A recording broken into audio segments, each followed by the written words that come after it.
Hi, I'm Dr. Brian Shuch, Director of the UCLA Kidney Cancer Program, and I'm thrilled you can join us today. This is a question we frequently get in clinic. When I have a recurrence after treatment, what do I do? And this unfortunately does happen with patients who have kidney cancer. Some patients do recur, and we'll go through some of the steps and some of the thought process and how to manage a recurrence. So while surgery can be curative, there's always a chance a tumor can come back. New spots can show up anywhere in the body, and the chance of recurrence can be predicted by some of these risk factors that we know at time of treatment.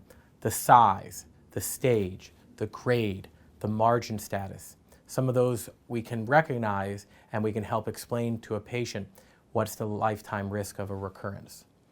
And what is a recurrence? So when you do surgery, this would be a patient who has a kidney tumor. We image them, things look clear. We do surgery. The surgeon says, well, we removed everything.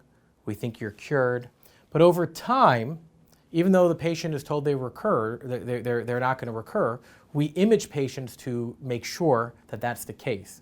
And as you see here, over time, these spots, which in retrospect may have been there all along, now they become visible. And these distant spots, over time, they show up, but they were there to begin with all along hiding. Our current imaging tools cannot pick up a single cell, so just with time, these spots will declare themselves. Now, who's more likely to recur after surgery? We know there are clear risk factors. So we have things like large tumor size, higher stage, we mean by that invasiveness into the organ, higher grade, that means how ugly a tumor looks. The higher the number, that means the uglier the tumor looks and is predictably more likely to spread. Specific types of kidney cancers, there are some types which are more well-behaved and others which are probably worse behaved, meaning they have a higher risk of spread. We have histological features, meaning under the microscope, things like necrosis, the cells look like they're starting to die. It's probably because they were growing so rapidly, some of the tumor started killing itself, and you'd predict there's a worse outcome. And then we can look at things like small vessel invasion or something we call sarcomatoid transformation. When we do surgery, we look very carefully at these factors.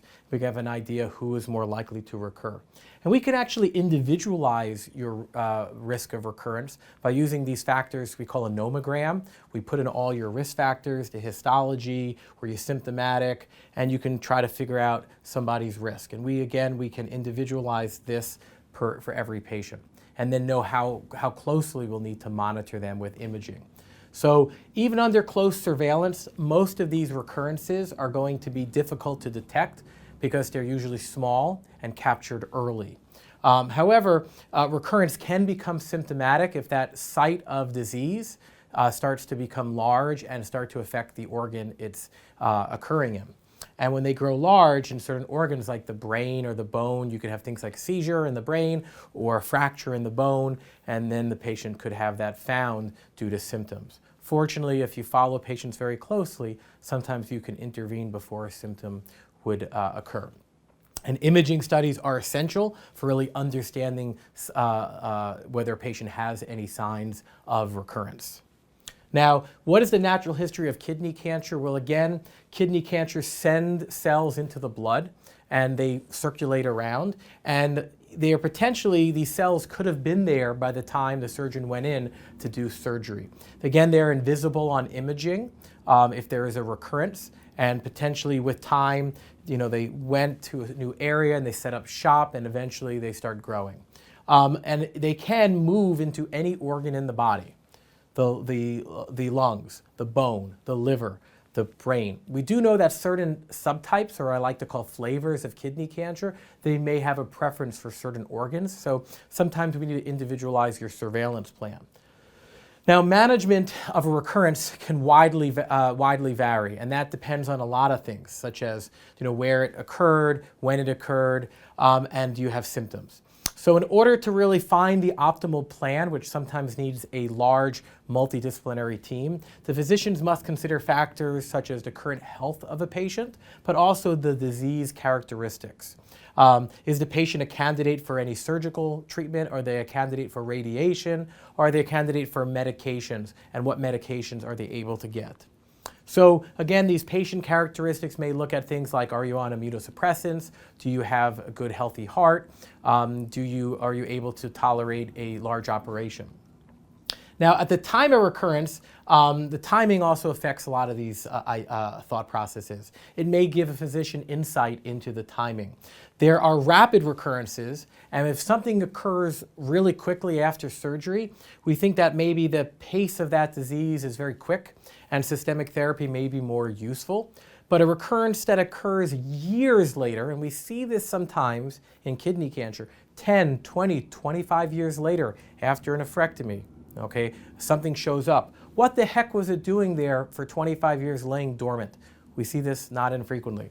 And those patients probably do best with local treatments, such as surgery, radiation, or ablation, and maybe they can avoid systemic toxicity for a disease which is not really rapidly progressing. So the number of lesions is also important. When you look at a patient, the number of tumors may dictate the treatment approach. We have a term called oligometastatic, meaning a small number of metastatic sites. Clearly, a small number of spots is different than in someone with maybe 50 spots. And it's often not feasible to offer local treatment when there are many spots, maybe really kind of greater than 5. But when there are maybe 1 or 2 spots, maybe sometimes we think about surgery. If there's 3 or 4 spots, maybe we can radiate them or zap them with what we call stereotactic radiation. But when you have many spots, a lot of times, even if you treated them all, there are many more that are hiding. So the organs that are involved are also very important to understand. So kidney cancer, again, can affect various other organs. If a tumor is present in one organ, medical therapy, if it's present in more than one organ, medical therapy is often useful. If it's in the lungs, the liver, maybe the brain, a systemic approach will be able to treat many of these different sites. But if it's only in the same organ and situated close together, sometimes we do consider, could surgery maybe remove that small little part of the lung with a wedge and maybe remove both those spots? Could you actually have a liver Y90 ablation and treat those 3 or 4 liver lesions next to each other? So if you have maybe a recurrence around the kidney bed, maybe you go in and remove those several recurrences together. So again, the number of organs involved are important as well. And then the location within an organ. Not all locations are the same. Some may be closer to critical structures. And if you would harm some of those critical structures, you'd have to be very, very careful. There could be collateral damage. If you have a tumor in your lung, but it's right close to your esophagus, maybe you wouldn't want to radiate that because you could have some collateral damage to that surrounding structure. And these are important treatment considerations that need to be discussed through a large multidisciplinary approach with experts in various areas. So the approaches for recurrent diseases as a summary. First and foremost, if someone recurs, sometimes we can consider surveillance. Someone who has a slower growing tumor that maybe can be watched. If you had a tumor that came back 10, 15 years later, and it's only in 1 or 2 small little spots on your liver, or your lung, maybe you would be able to watch that for 6 months and maybe reassess, do you need treatment sooner rather than later? And we call that active surveillance, which is something which is foreign to the idea of patients with metastatic disease. But in kidney tumors, sometimes these tumors can behave in a more indolent manner. Now, systemic therapy, these are medications that are used to treat the whole body, and we definitely like using those on tumors that are really rapidly progressing, that are widely disseminated, that occur really quickly after surgery. Now, surgery would be direct excision or removal of a tumor. That would be someone that would probably have 1 or 2 smaller or localized sites of recurrence. Usually these are ones that are occurring in some type of delayed fashion, and it would be a surgery which would be considered safe, where you would not be putting the patient at too much harm. Now, radiation, we use high doses of radiation. Kidney tumors are resistant to traditional radiation, but high doses of radiation, we call that stereotactic radiation, can target externally several sites of disease. You can treat many sites, maybe up to 3 or 4 or 5 at a time by an experienced radiation oncologist. But also we have approaches where if it's not safe to be treated due to the surrounding structures, patients can also have internal seeds or brachytherapy placed by an expert. We have someone at our center that does that not infrequently. Now, ablation, your radiologist often can freeze or burn tumors, and it's useful for tumors in the kidney, but it's also useful for tumors in other organs like the liver, soft tissue, muscle, or even the lung. And that ablation, you use a needle to really use extreme heat to destroy a tumor. Now, you should individualize someone's treatment plan. Every patient is very different, and there are multiple treatment approaches that can be considered. And the patients that probably do best have a combination approach. Sometimes it's not all medication, sometimes it's not all surgery, sometimes you need to mix and match, and as they say, you bring all the king's horses and all the king's men, and to have the best outcome.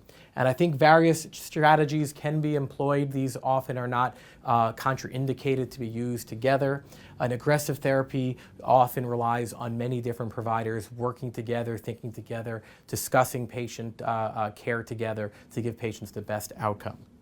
So again, if you have a recurrence, we're very sorry, but we're an experienced team. We're here to help and come up with the best plan for you. If you want to come see us at UCLA, it's our information. If you want to get access to more of our videos, we are establishing a great video resource library. You can hover over that QR code and get access to it. If you want to support our program for research or also create more video content, we're always looking for ways to expand our research endeavors.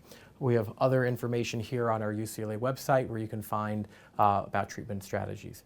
Thank you so much for your time today.